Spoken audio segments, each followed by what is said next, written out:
Buzzlings, and welcome back to the Tuna Podcast with me, your host, B. Now, on today's episode, I'm very excited because we are talking cats versus dogs. Our rivalry is old as time, and I think we can all admit that we probably have a preference for one a little bit more than the other. Now, I won't tell you what mine is, but I'm sure that you can guess.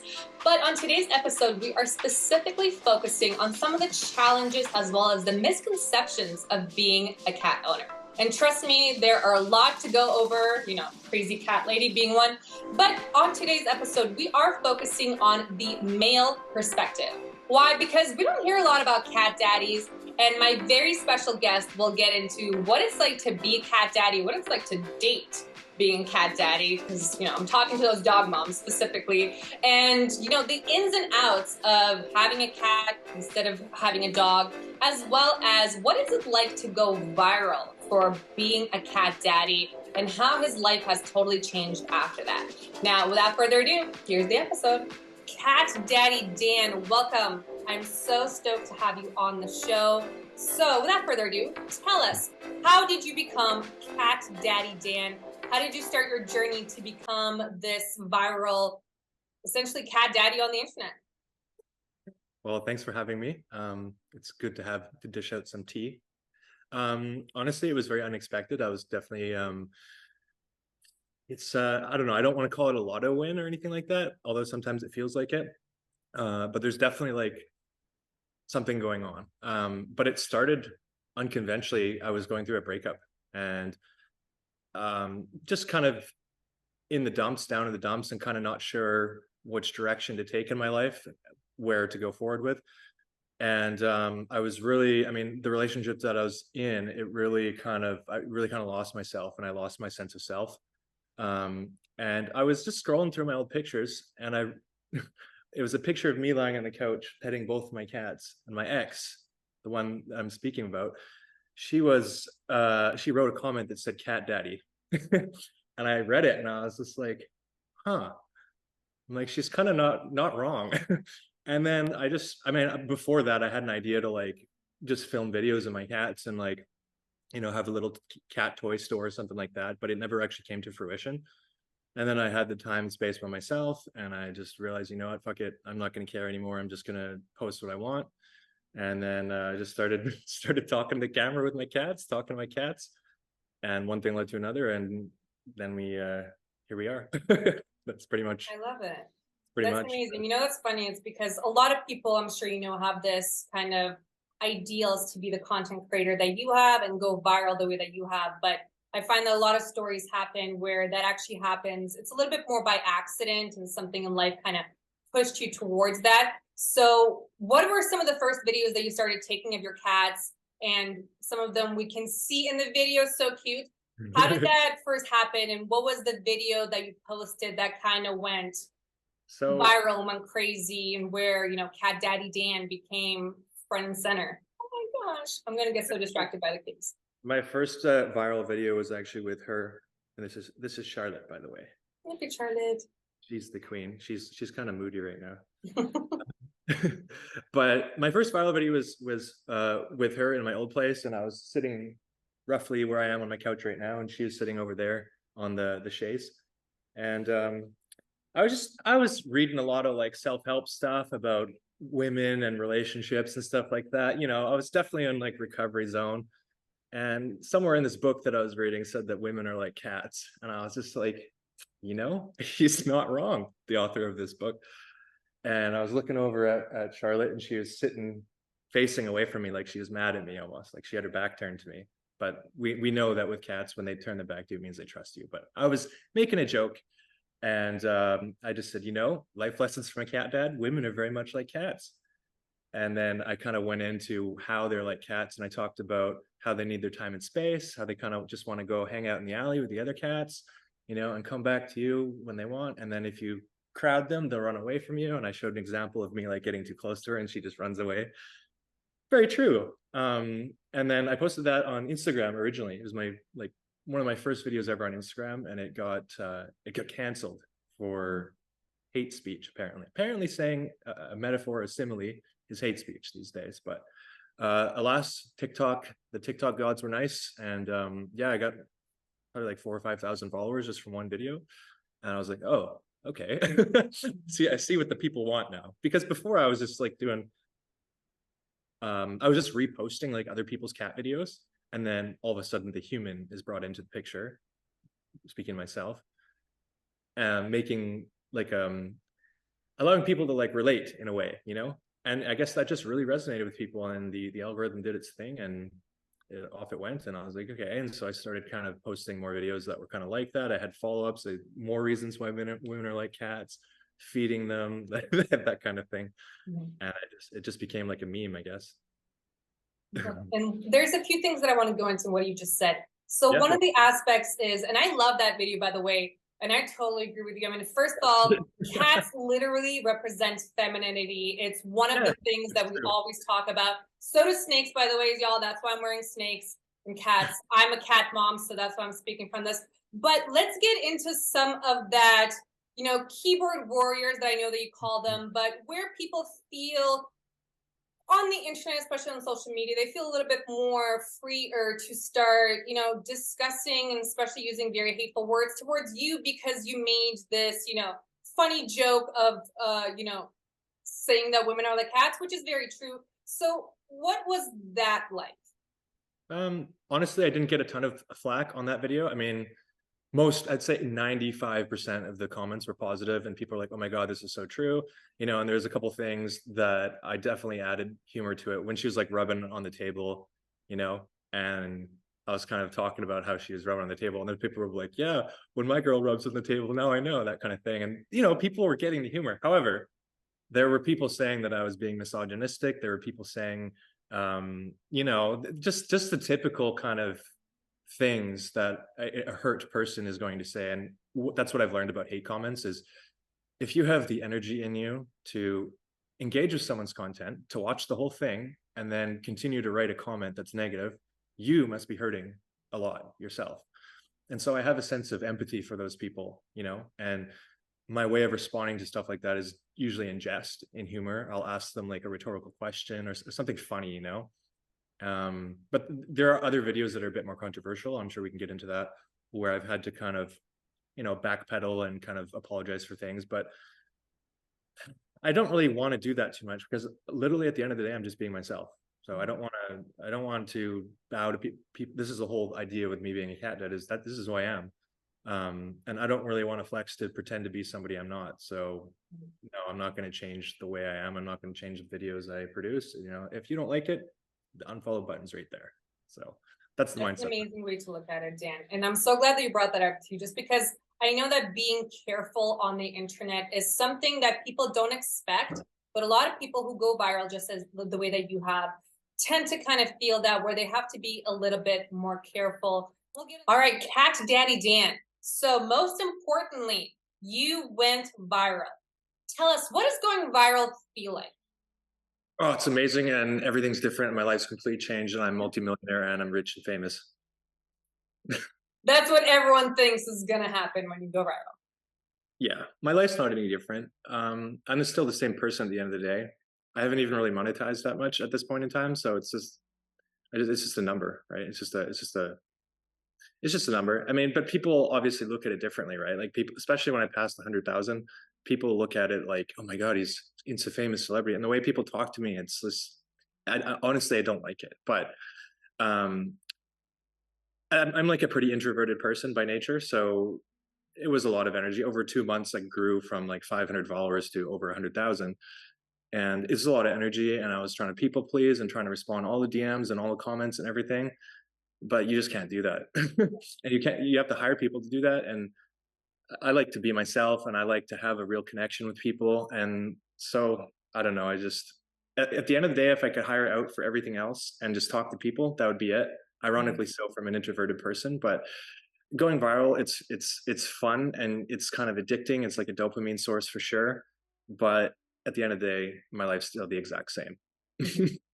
Well, the thing is, you are a cat dad, and that is why I'm so excited to have you on. Of course, I've seen your videos pop up on my TikTok, because the other thing is, your adorable kitties, we actually have the same breed. But Cat Daddy Dan, I love calling you that, by the way. It is a little bit of, a word jumble, but this thing is, we don't associate men, and I hate to like associate genders and things like that, but we don't associate most of the time, it's cat moms or crazy cat lady, but we don't think of cat and dad. Most men would probably have dogs than anything else. So why did you choose to have cats? How did that happen? And what do you think the difference between a cat dad and a cat, dog parent?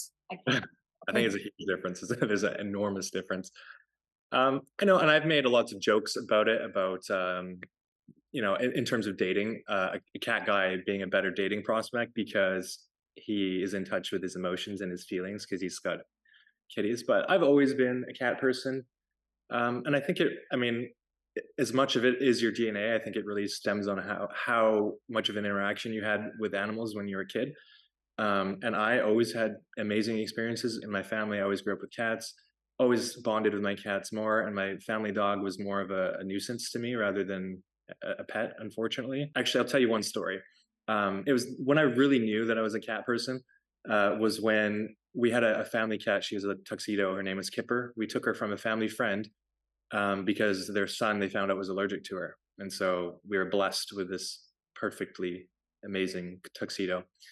And when it came her time to cross the Rainbow Bridge, it was like the first time ever I had seen my dad cry, ever. And he was in love with that cat.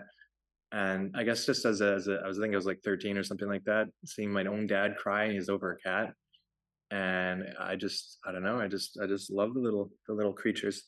We have another little girl right here. Oh my gosh. Not right now, she says. It's only on Yeah. her. That's the thing. And that's the thing is about cats, right? I think a lot of people don't really associate that as, and I'm sure you've heard the joke where you said, the difference between cat owners and dog owners is that, dogs a lot of times they're like, they have that insane energy where they want your attention all the time. And different cats is you kind of have to play by their rules, right? If they're not really feeling up for the camera, then you just kind of have to respect their boundaries. Yeah, I think the saying is dog people own their dogs, but people are owned by their cats. Hmm. And I think that's true because it's all about their time. And like women, they're very, I use this to explain someone. Men are like an off and on switch. Women are like a thermostat in terms of their emotions, right? And so you never know where the thermostat, whether they're hot or they're cold. And if it's too much for them, then you have to back off, and then they'll come on their own time and sit on your lap and purr. And I think the other thing is they're more independent. Um, I mean, as much as I disagree with that statement, I also agree with it. I think that cats need lots of love, but I think they're more independent than a dog, where you don't have to take it to the park, you don't have to let it outside, you don't have to. I mean, cats clean themselves.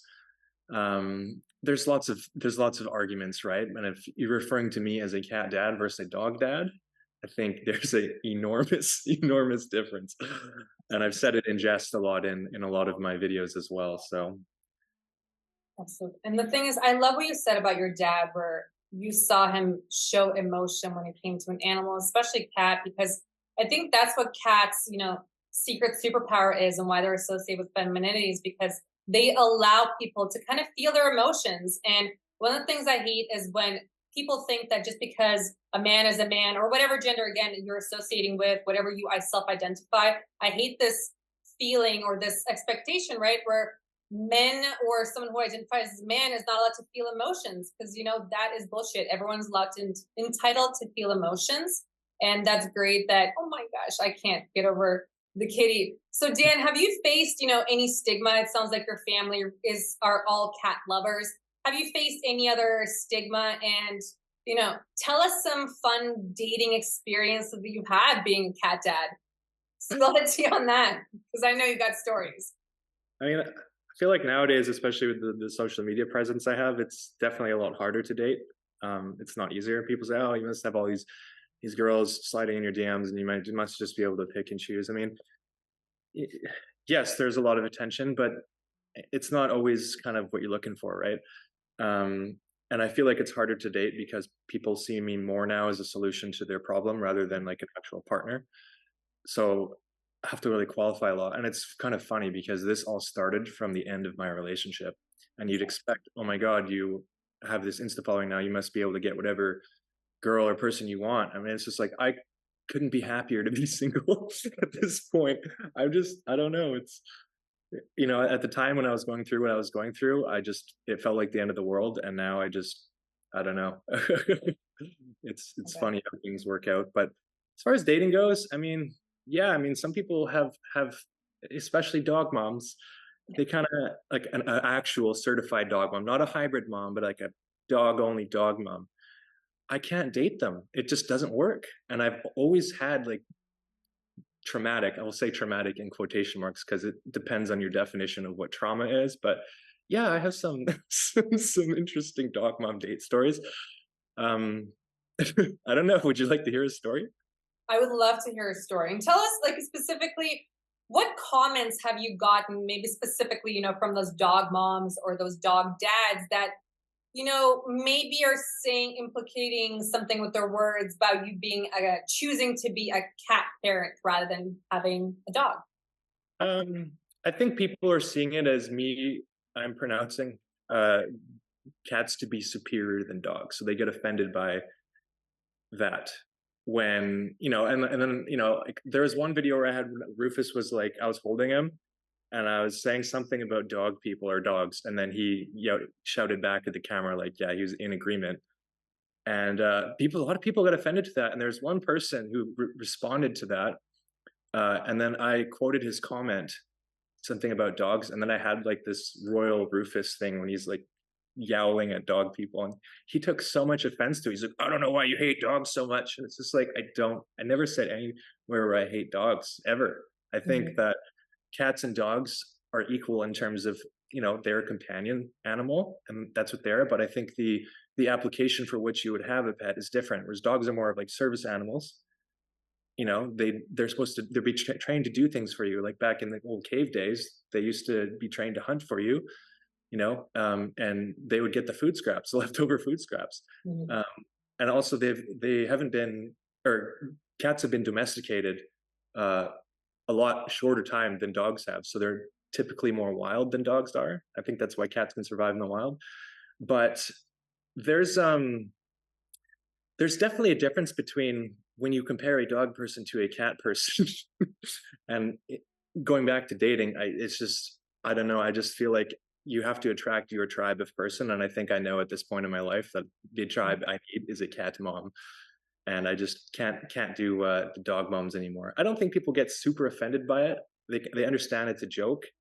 And I'll keep joking Mhm.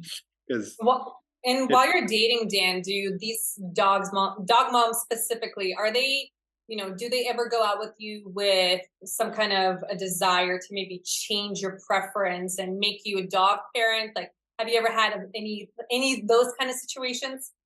um, typically I've been trying to avoid dog moms. But I haven't even really like gotten, I mean, that's like step 2 or step 3, right? I haven't even gotten past step 1, date number 1, we'll say, with a dog mom in the last 5 or 6 years, probably. It's just, I haven't had anything last. And so I think, yeah, I think you would ultimately want someone to, you would want someone to, I want someone to like my cats, right? I don't want to have to force it upon them, though. I think they do a pretty good job making people love them on their own. And I've even been told that my cats are like conversion cats because someone who typically isn't a cat person meets them. They're often surprised. And I think that's really what it boils down to. It's just like if you are young and you have bad experiences with a cat, you're gonna grow up to thinking the cats are terrible creatures.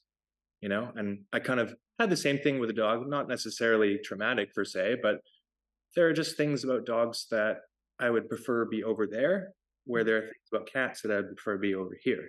And that's really what it is. It's a preference, right? I'm not saying one is superior to the other. It's just a personal preference. And it definitely comes out in my personality. And I think that is definitely a hot topic in terms of romantic compatibility, Yeah. for You know sure. what? This is why I was so excited to have you on because this is a conversation that is so important to me, obviously, because I'm also a cat mom. But I'm sure you've heard this joke before where it says, like most cat owners, I'm reasonable and I also like dogs. And the thing is, I agree with you. I don't dislike dogs. And actually, for me personally, I liked only dogs, probably until, my mid 20s, and then something just changed You're and I converted. became a cat person. But that's the thing I find, and I won't go into some of my stories, but I've had people say some very, very hateful things about cats. And you're right, it's some of that, experience, and it's treating animals differently, right? Different personalities and things like that. But at the end of the day, we're all pet owners, and there shouldn't be, the stigma, whether you have a cat or a dog or a guinea pig or whatever you choose to have. Yeah. So, I'm glad that that's kind of overcoming. But like, did your ex ever reach out to you after you went crazy viral? Really? It's been almost a year now. I haven't heard a single word, not one word. And I Yeah. am surprised, honestly, because everyone's like, "Oh, you must be kicking it to her. You must feel so good." It's just like, well, I want her to be happy with whatever she's doing. But usually, like of all of my previous exes, I have heard from, right? I still have even heard from some of my exes. This is the only caveat, and the end of this relationship definitely fucked me up more than any other relationship did. Um, and yeah, it stings a little bit, but ultimately I can't hate her for that. And if a Insta cat dad isn't her cup of tea any longer, then I can't force that upon her. So no, I have not heard a single word.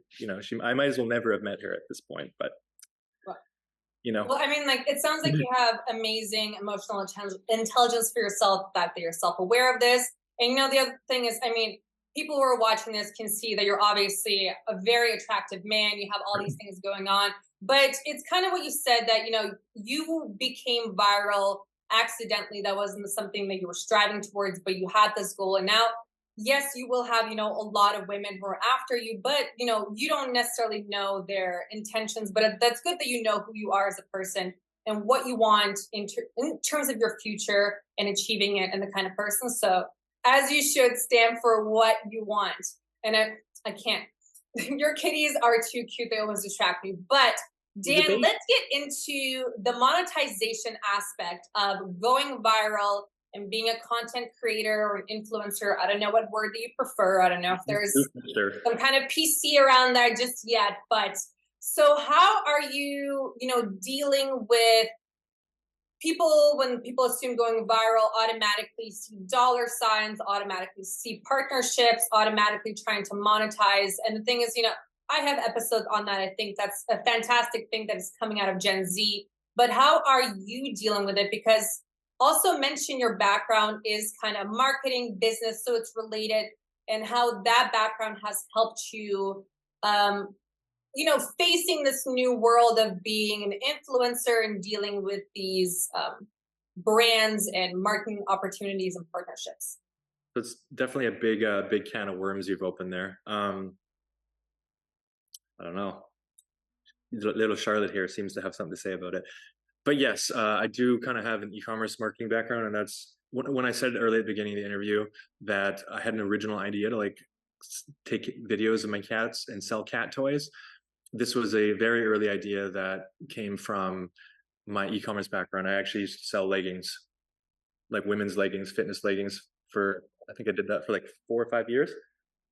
But I realized when the pandemic hit that maybe women's leggings are really not my specialty, my expertise. It was definitely more of a economically driven passion rather than an actual passionate driven passion. And so, I was, like I said, I was questioning kind of my presence on this earth and what I'm to do. And it became known that I'm a cat person. So, hey, why don't I make an e-commerce store and sell cat toys to people, right? So that was really the idea. I have web development experience at Shopify store, stuff like that. And so that's really the birth of where it happened. Is I came up with this idea for this website, Cat People, as it is now. And I wanted to sell things for cat owners and for their pets alike. And the idea was to harmonize, the long-term goal was to harmonize. So, usually when somebody goes viral and they become a creator, they go content first and then brand second. Like, if they're going to make a brand, they're going to do it after. But for me, it was the pilot. Before I even had any followers, I had my website up and going, right? And so I was just finding videos or even taking small videos of my own. You can see them if you go way back in my TikTok. You can see them, the ones that I was trying to make for certain products that are scattered around here. Um, and so that's kind of where it began. And then, just like I said previously, I started posting videos myself, and it became much less about the financial part of it and a lot more about the content.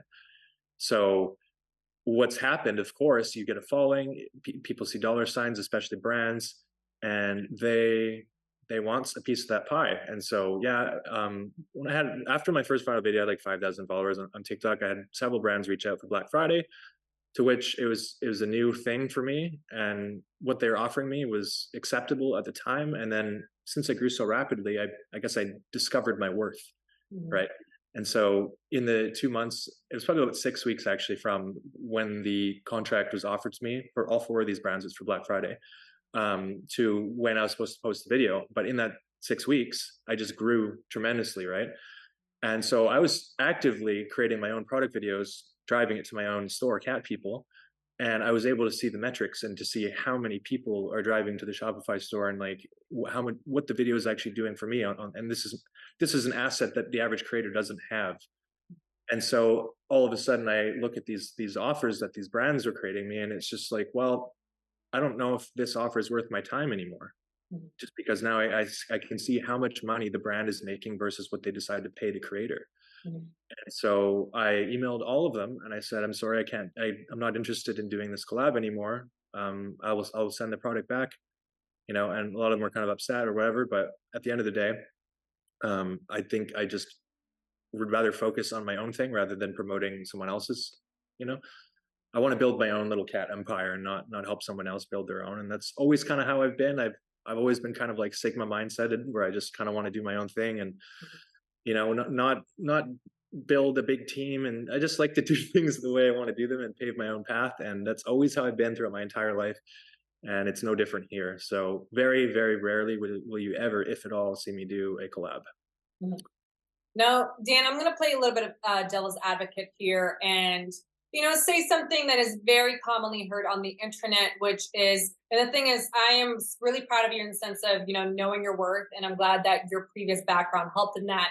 But a lot of people frown upon content creation in general, say, oh, it's so easy to make a video and things like that. And so what is your reply to that, to those people who don't appreciate, the amount of work that it goes into creating content and editing videos and all that stuff? Like, what do you say to those people?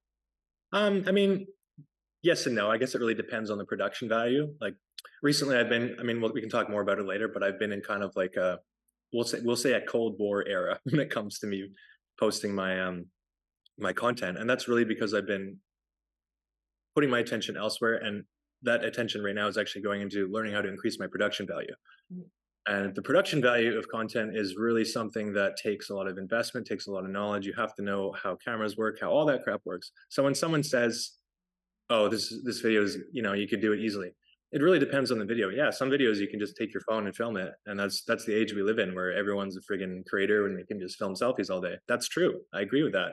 However, if it was so easy, then why aren't you doing it? Why aren't they doing it? If it's so easy to film videos and make hundreds of thousands of millions of dollars, then why aren't you doing it? Why are you still working your 9 to 5? So, and I'll just go back to what I said about people who are criticizing. It's just like, that comes from a place of hurt. When someone is actively spending their calories criticizing you, it just comes from a place of hurt. So that kind of stuff doesn't bother me. I see it as more of an opportunity for entertainment rather than anything that's going to affect my livelihood. But as far as the content creation out of the whole, I think you get out of it what you put into it. Yeah, you can get lucky. I've always had kind of a quirky personality, and of course, all of my really big videos are ones that showcase my personality, and that is not something that is easily can be copied. I am a unique person. I have weird quirks and things that are unique about me, and I didn't realize it at the time, but people like it, and no robot or no anyone can really copy it. There have been people who have kind of made copies of my videos, but they're never as good as mine. So, and that's always the case, right? Because people can copy and all that stuff, but when someone has it, and I'm, like I said, I'm really glad that you're making sure to weave out the right deals and the wrong deals, because people, when virality, I don't know if that's a word, happens to them, can kind of Oh my gosh, it's Rufus. Little boy, what's So going on? Dan, how and after these some of those suspicious, brand deals that you kind of had earlier in the year, or around a Black Friday, how are you kind of adjusting now when it comes to your own brand with monetizing and going forward with who you are and with your adorable kitties? So yeah, a big thing. I mean, another reason I didn't really touch on as to why I didn't, accept a lot of these brand deals. I mean, I've kept all the products. None of them wanted to take their product back. None of them sent me a shipping label. I was even offering to ship it back, but they said, no, just keep it. Merry Christmas. I said, okay. So ultimately, I want to create and market products that I myself would want in my own home and to buy. Right? I don't want to just market something just for money, because I want to make money off of it, and then people are getting a crappy product. And that's oftentimes what people do is they sell out for a paycheck, and they're promoting something that's not necessarily a good product. Case in point, I myself had a product. It was a window perch. I don't have it here anymore. And I had all sorts of logistical nightmare problems with it, but it ended up not being a good product just because it was suction cups. Mm. I'm sure you've seen them; they're all over Amazon. Yep. Um, but not every window is made the same, and so not every perch is going to stick to a window properly, right? So there's a lot of criticism in my comments. Oh, I put this on my window, blah blah blah blah blah, and the overall consensus was it wasn't a good product, right? So I took that and I pulled the product off my website, and I don't want a product where I'm going to have constant flow of emails of people saying, "Oh, I'm, so this and this and happened." I want to have emails be, "Oh my god, I love this. My cats love it. It's amazing." And so, yes, things are in development right now. I have cat people still, which is going to be more like toys and like, what do we got here? We got something here. Sure, what is it? I love boxes. Yeah, we haven't tested it out yet, but I'll do it on. Okay. It's like a little mousey. Oh my gosh. I don't know if you can see it, but Oh my gosh, my cat would love that. yeah, and they come in 3 different colors. So Cat People, the website I have right now, Mhm. it's going to have like little toys and little kind of inexpensive, kind of fun little cat products. And these are all like the source of my fun videos where I'm Mhm. going to do stuff with. But then I'm working on something else, and it was kind of the idea of me moving into this place, this Cat Nation. Cat Nation is going to be it's really the big project that I'm working on in the dark right now. And it's going to be having products that are a bit more bougie, um, and that are really focused more on harmonizing cats and their people alike in the same living space. So that's really all I can say right now about Cat Nation. But yeah, there's projects in the work, and I've decided to split the two for Mhm. obvious reasons. Um, but yeah, right now I'm in product discovery mode, so that's where we're at. Amazing. And I gotta say, Dan, congratulations in terms of like the fact that you have this awareness of, using your influence for something good, making sure that the products that you are going to be pushing are, have the quality that you would want if you're buying a product.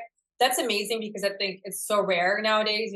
People can so often be pulled in by the money and, sell their soul to the devil, kind of say. So good for you. I'm really proud of you for doing that. And of course, we'll drop all the links and make sure to have all of Dan's, all the places you can find Dan. But the one thing, Dan, I do have to touch on, and I'm sure you know this, and one of the reasons that I love your videos is because we do have the same breed of cat.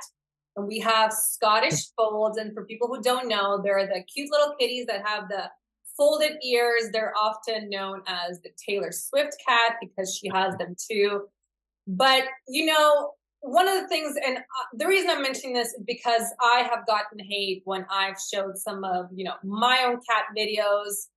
So, what are some of the things that you're dealing with when it comes to, having a special breed cat? And how did you even find out some of the issues that they have? Yeah, well, I mean, I knew about the whole. I mean, let's just be clear here. The whole issue with Scottish Folds is they're bred for looks, just like say a French Bulldog would be, Exactly. and the ethics of breeding them can vary from breeder to breeder. It really depends. But the overall is they have weakened cartilage, so they're more susceptible to arthritis, that kind of thing. And I kind of knew about that, but I only thought it was in the ears when I first was interested in them. And just like you said, Taylor Swift, that's exactly how I discovered it. Taylor Swift is it was probably the best marketer for Scottish Folds an unofficial marketer. She just loves the cats, right? That's the type of cat she loves. So who gives a shit? If that's what you like and that's the type of cat you want, and you're going to be a good parent to said kitty, then why should it matter? And that's really the stance I have on it is, yes, I understand that, there can be health problems, but there are health problems in all sorts of animals. If someone is going to be, taking time out of their day to write negative comments and stuff like that, it just tells me that they have nothing better to do and they're upset with themselves, and they're not really doing a service to anyone by writing what they say. Ultimately, at the end of the day, I'm not really going to change. My cats are going to stay living with me and I'm going to keep making videos. But people who criticize the whole Scottish fold thing is they say, oh, I'm perpetuating desire for Scottish folds and my videos make more people want them. True, most likely true.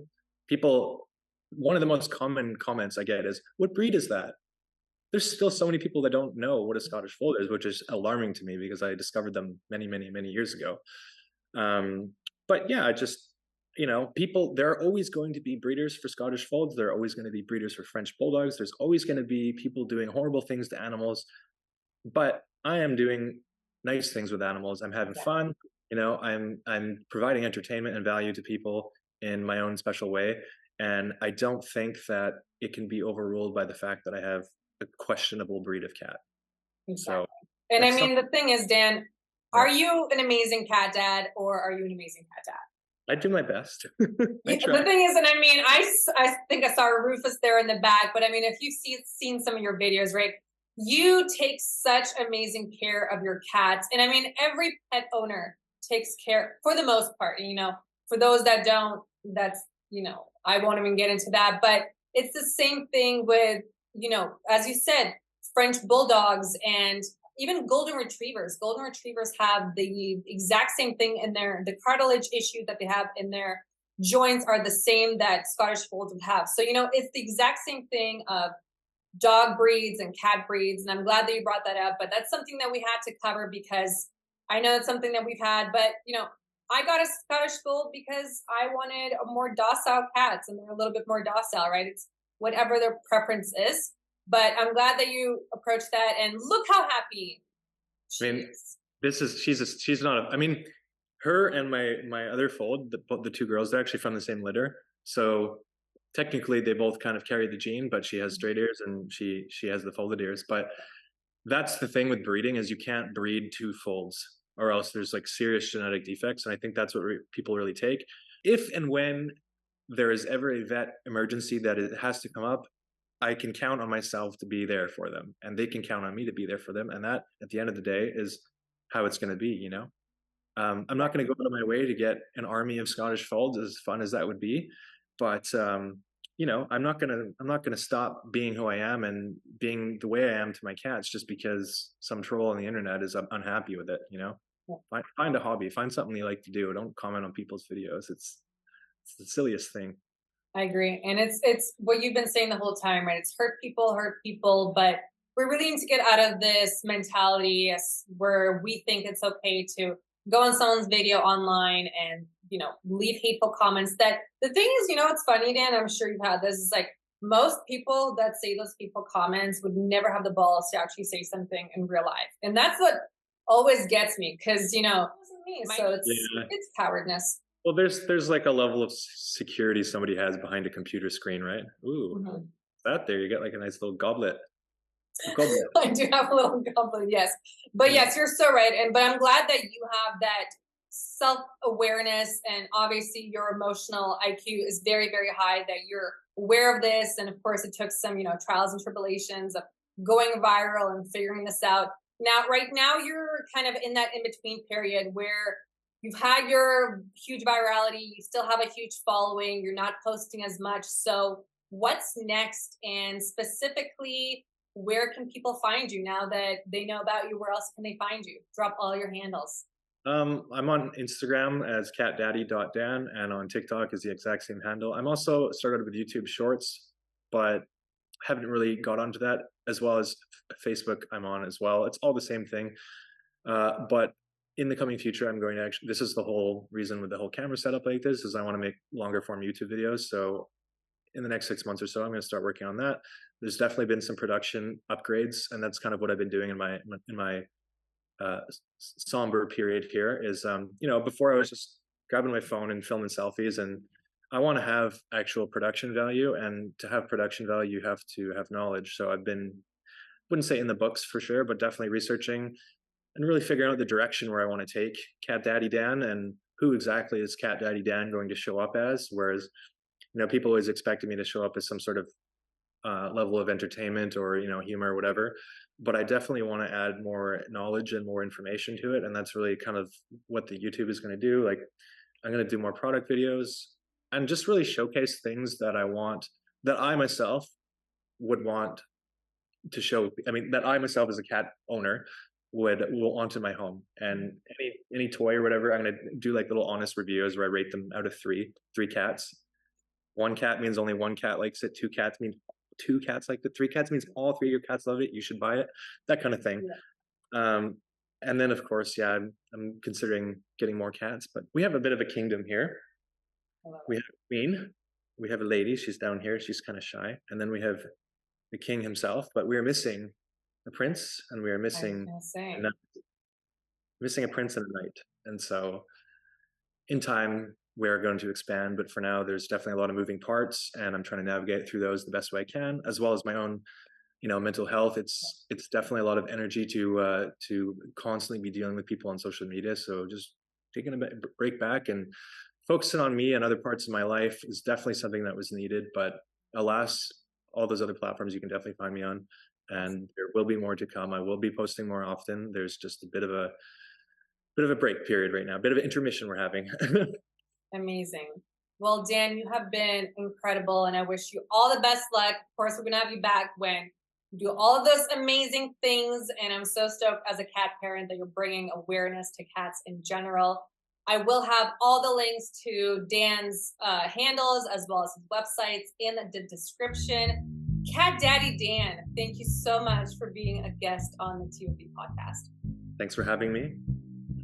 All my kitties are here, and they want to wish you a meowtastic day. I love it.